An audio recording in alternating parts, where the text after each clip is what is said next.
வணக்கம் மக்களே, welcome to Mallika சமையல். நாம் இன்னைக்கு பைனாப்பிள் கேரட் உப்பிலிட்டது எப்படி செய்யணுங்கிறத பார்ப்போம். வாங்க வீடியோக்குள்ளே போகலாம்.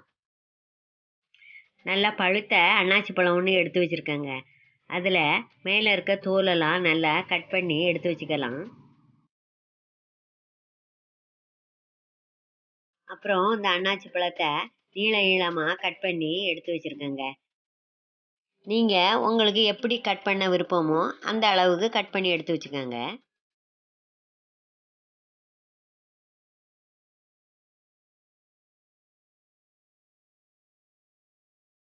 அடுத்து கேரட்டும் இது போல் தொலியெல்லாம் சீவி வச்சு கட் பண்ணி எடுத்து வச்சுக்காங்க.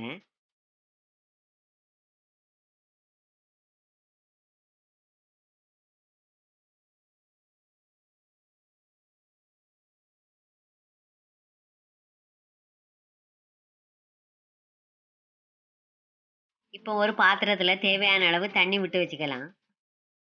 அது கூடவே 2 ஸ்பூன் உப்பு போடலாம். அப்புறமா இதில் 2 ஸ்பூன் வினிகர் விட்டுக்கலாங்க. வினிகர் விட்டால் தான் அந்த புளிப்பு தன்மை அதில் கிடைக்கும். இப்போது நம்ம வீட்டில் வினிகர் இல்லைன்னு வச்சுக்கோங்க, ஒரு எலுமிச்சம்பழத்தை எடுத்து அந்த சாறை சேர்த்துக்கலாம். காரத்துக்கு தகுந்தா போல் பச்சை மிளகாய் நம்ம கீறி வச்சு அதையும் அது கூட சேர்த்துக்கலாம். அப்புறம் இனிப்புக்காக வேண்டி கொஞ்சம் ஒரு 3 ஸ்பூன் சுகர் சேர்த்துக்கலாம். அதில் இப்போ இதில் காரம், புளிப்பு, இனிப்பு 3 சுவையும் இருக்குங்க. அதனால் நம்ம நல்லா கொதிக்க விட்டு இதை ஆற வச்சு எடுத்து வச்சுக்கலாம்.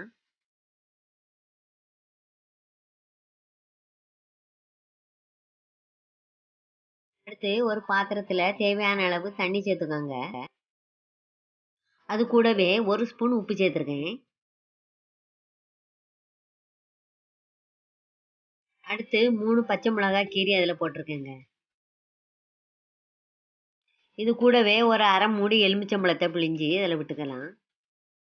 இது கேரட்டுக்கு ஊற்றக்கூடிய தண்ணிங்க. அதனால் அதில் இனிப்பு சுவை கேரட்டில் இருக்கிறதுனால நம்ம இதில் இனிப்பு சேர்க்க தேவையில்லை.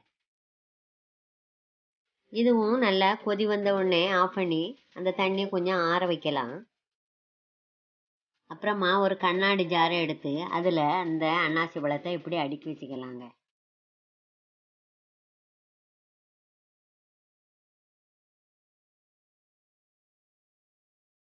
அடுத்து நம்ம கொதிக்க வச்சு ஆற வச்சு அந்த தண்ணியை இந்த அன்னாசி பழம் இதில் முங்கும் அளவுக்கு கொஞ்சம் தண்ணியை ஊற்றி வச்சுக்கலாம்.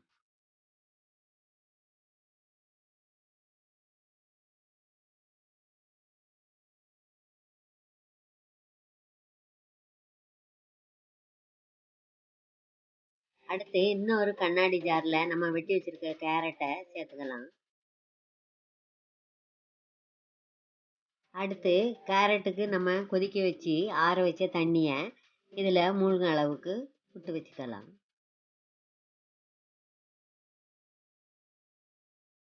இது ரெடி பண்ணதுக்கப்புறம் 2 நாள் கழித்து நம்ம எடுத்து சாப்பிட்டாக்கி சூப்பராக இருக்குங்க.